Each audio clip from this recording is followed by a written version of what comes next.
So, ladies and gentlemen, we are back. Back with another quick hit, another banger. But today, we are going to do something special that I have not done, and I may consider doing it going forward in the future with other people's content, adding to it, making it transformative, just bringing more insight on some of the issues going on in the industry, as well as just news in general. Now, today, there is a video that I had came across, right? And I've been following this individual for some time now. I see the clips here and there, all great, helpful information that he's doing. Also, educating people, right? He's an instructor, appear to be firearms and security, right? So, right off the bat, anybody who's trying to teach people the right way will always stand out with little old Mr. B, right? So on a local and a regional level, let's say, but this obviously this person is well established. There's a lot more followers than Mr. B because honestly, I wasn't big on the whole social media thing until recently, so I'm behind on the curve, but it's all right. It's all right.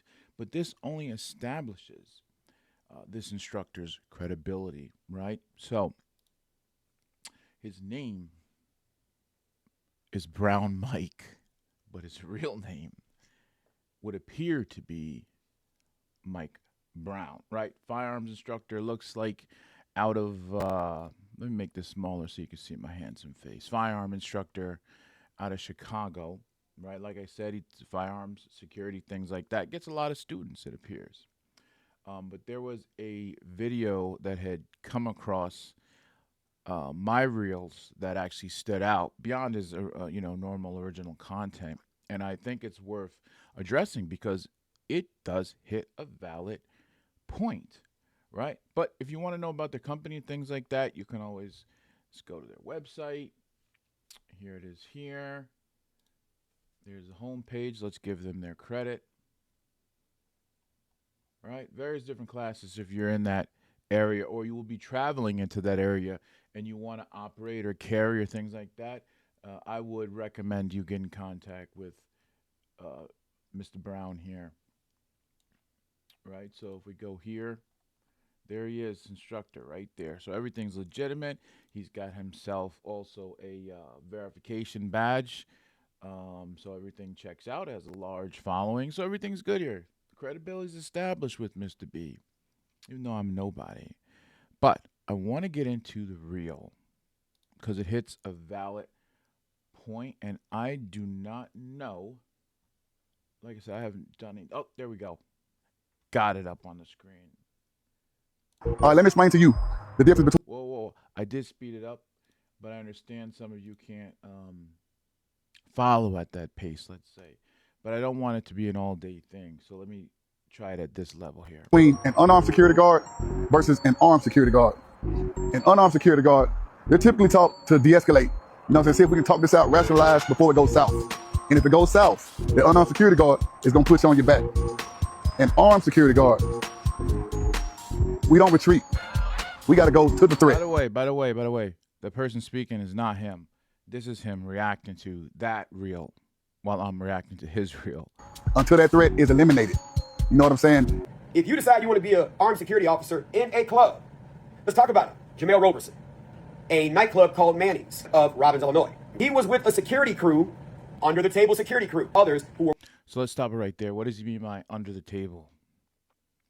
From my experience, it means that it might not even be a legitimate outfit. It might just be cash under the table. I think that's what he's referring to. It happens all the time for bars and nightclubs because one, these places they don't have. Let's talk about New York State.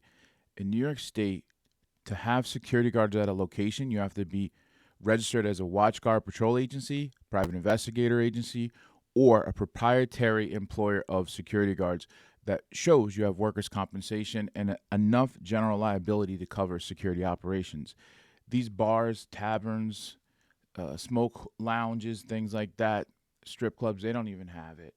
So typically what people do, and I'm not beating up on their industry, is they just find security, word of mouth. Hey, look, you're gonna come work for us. You'll make 100, 200, $300 a night cash. It happens all the time, right? And a lot of legitimate security companies don't do security at these locations, right? If you watch any of my prior videos, you see that nightlife security is very expensive for a legitimate security company. Literally, the quotes that I have, they want $350 a head a month per person working at nightlife location, and then they wanted $12,000 up front, and then additional, I think it was $1,800 a month just to cover nightlife security. So nobody does it. It's all done under the table, right?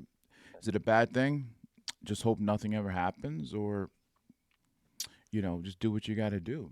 Or working security in that nightclub. Situation that took place in the club, they got the man outside of the club. What usually happens in black nightclubs? He going to the car. He going to get a what? A gun, because the shit ain't over. So he comes through the back door, pop, fires the shots. Typical. People scatter and run. Jamel is in the club. So, let me stop it right there. Have we done nightlife security here and there once in a while for a favor of a friend, a client of a client? Yes, absolutely. And I will tell you that it is an environment that is not for your regular mall security. You can't stick mall security in a nightclub location. It has to be a certain type of guard, as well as, in my opinion, a certain type of weight, height, and appearance. It has to be a tough person, right? Now, the fact that a person walked through the back door is a problem in and of itself. Why wasn't the back door covered? Not with a sheet. I'm talking about with a person, a security, with the radio earpiece in their ear. He's on comms with the entire team, right? That's a problem in and of itself. I'm not beating anybody up over that. But now we talk about introducing a gun. Do guns slip into nightclubs? Knives? Weapons? Yes, absolutely. Do people who know that metal detection, walk through, wanding is occurring? Yes, or they do leave their stuff in the car. And I'm not just talking about like criminals or people without a concealed carry. I'm talking about people with their concealed carry end up leaving their stuff in the car, which is another problem in and of itself. Another problem that I see here, if I'm armed security and I'm working unarmed, well, first of all, if it's our clients know that myself, supervisors, managers who are armed security guards, no matter what the contract calls for, we are always armed. So you will never catch me having to run out somewhere to grab something, grab a firearm to come back inside. Because why? Seconds count. Seconds count. So the fact that this guard did this might have meant that he or she was not allowed, well, it's a he, we know that, was not allowed to carry inside the club. So he went out, grabbed his gun outside. He doesn't have his gun on him, but because of the shots fired, his ass runs to his car and grabs his what? Gun, right? Okay. He, a security officer who was once unarmed, now he's armed. He then catches up with the man who fired the shots, pushed him down to the ground and had him at gunpoint, and he was on top of him. He was wearing all black and a tactical vest that had nothing on him saying security except a hat where the label of security was to the front. By this, just a hat, right? Dark clothing, vest on, and just a hat. On the front said security. How is anyone supposed to identify you as security from the back, from the side? So it's important, if you're working these details, you have to be easily identifiable and just distinguished as security because of this next situation. This time, the police had already been called. Robbins Police, along with the other police departments in the surrounding area, because they are all on the same Cook County Emergency Radio Network, Net 9. One of the officers from another town happens to get there and is told by one of the other club goers of what happened. This officer grabs his rifle. So stop it there for 1 second, right? So he just told you the way interoperability works with the radio systems, right? Depends on where you're at. Everybody may be on one frequency or they're on their own frequencies, but everybody typically monitors each other. Some people don't. Now, what happens when a call of shots fired, active shooter goes out? Everybody's coming. Everybody's responding as quick as they can to get to the scene, whether they have all of the factual information or partial information. Everybody's responding. In this situation, it sounds like Mike was saying that a surrounding municipality officer responded to the scene.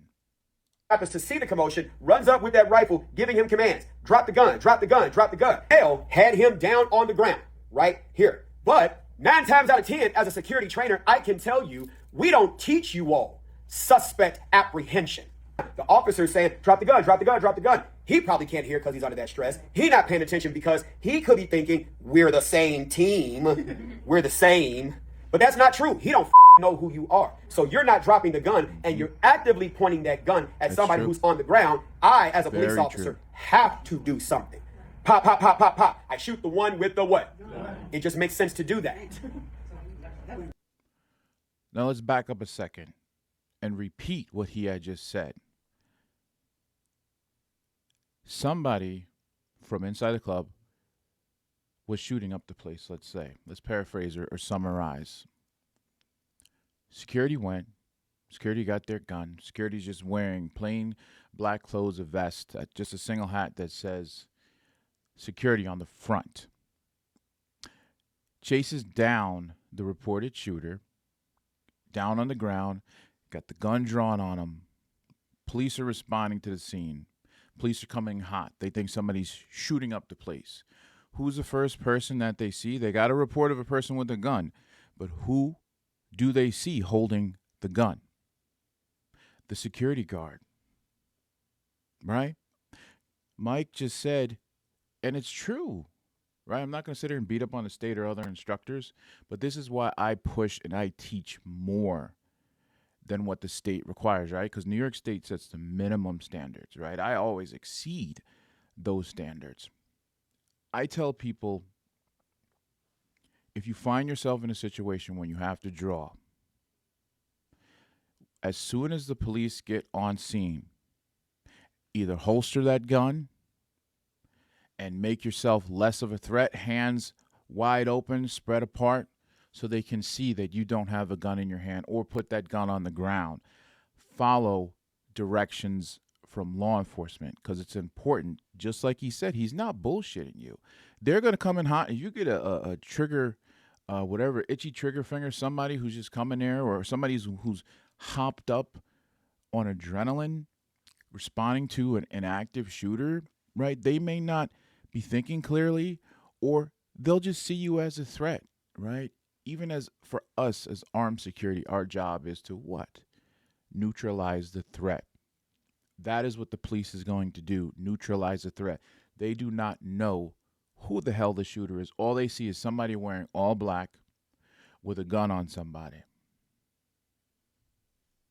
When you're saying, when you get into this field, you may find yourself having to, and I'm like, who told you that? I would never tell you that you have to. I would have said, especially if I'm getting paid under the table the whole time. Because if he'd have drove the away, his ass would have been alive today.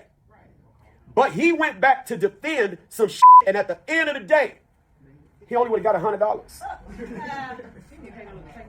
You see what I'm saying? If I only got $100, $150, $200, it wasn't worth all that shit. Does that make sense? You about to do all that extra, and you get paid $100. There's plenty of things you could do for $100. You could do something for $40. You see what I'm saying? Like, won't.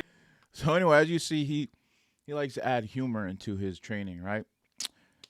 I do too, all the time, right? It breaks a barrier, it gets people comfortable, and it passes the time by quick. But he has valid points here. Valid points. Apprehension is nowhere in any of the security curriculum anywhere, right? It's built into our curriculums here for situations just like this. Yeah, the state says you go from mouth to hands straight to gun for an armed guard. But it doesn't tell you thereafter, what to do when you have that gun on somebody. It just doesn't. That's why they leave it upon the schools, right? They decide who has the smarts, who has the qualifications to give this information to people, right? And other schools don't teach you about apprehension, right? They'll do verbal commands. Okay, that's it. Okay, pang, bang, you just shot somebody. Now what? What comes after? In this situation, unfortunately, that security guard that killed, if he had the necessary training attitude in place, and I'm not beating up on the person, I know nothing about the case other than what I've seen already. He might have had skills, attitude, everything necessary to know to put that gun down, not get tunnel vision focused on this person, knowing that the cops are coming in there. And like I said, it's not part of the curriculum. Putting handcuffs on, restraining people is not part of the curriculum anywhere. But it needs to be, or at least other instructors need to start teaching people about this stuff so we don't have similar situations like this. Let's say mistaken identity.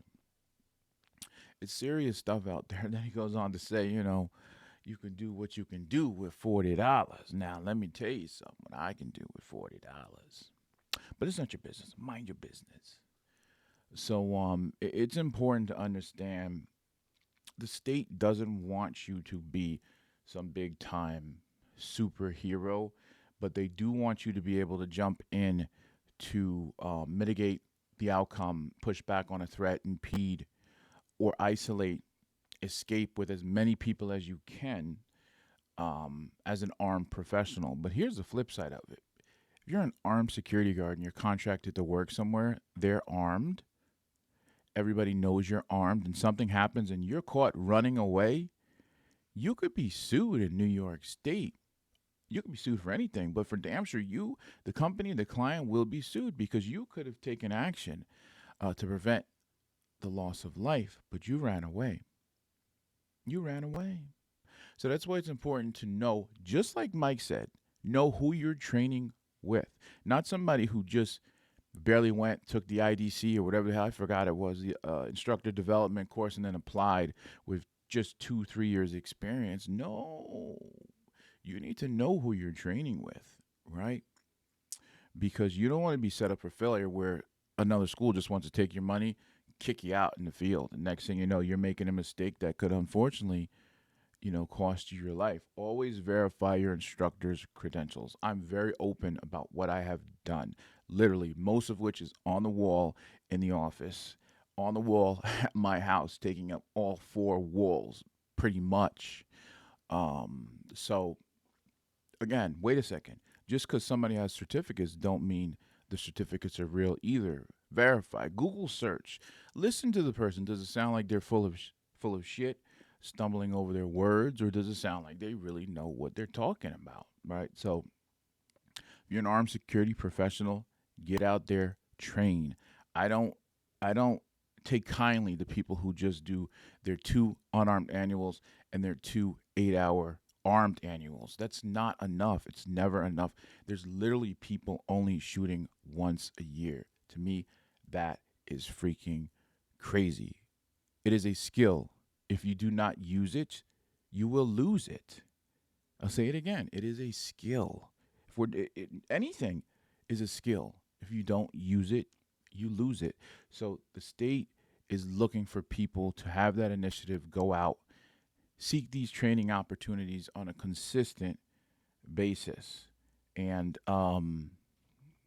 so until then, I just got looked like an important email that just came through that almost just took my focus off. But anyway, Mike is a good guy, right? I didn't say anything bad about him. He knows his stuff.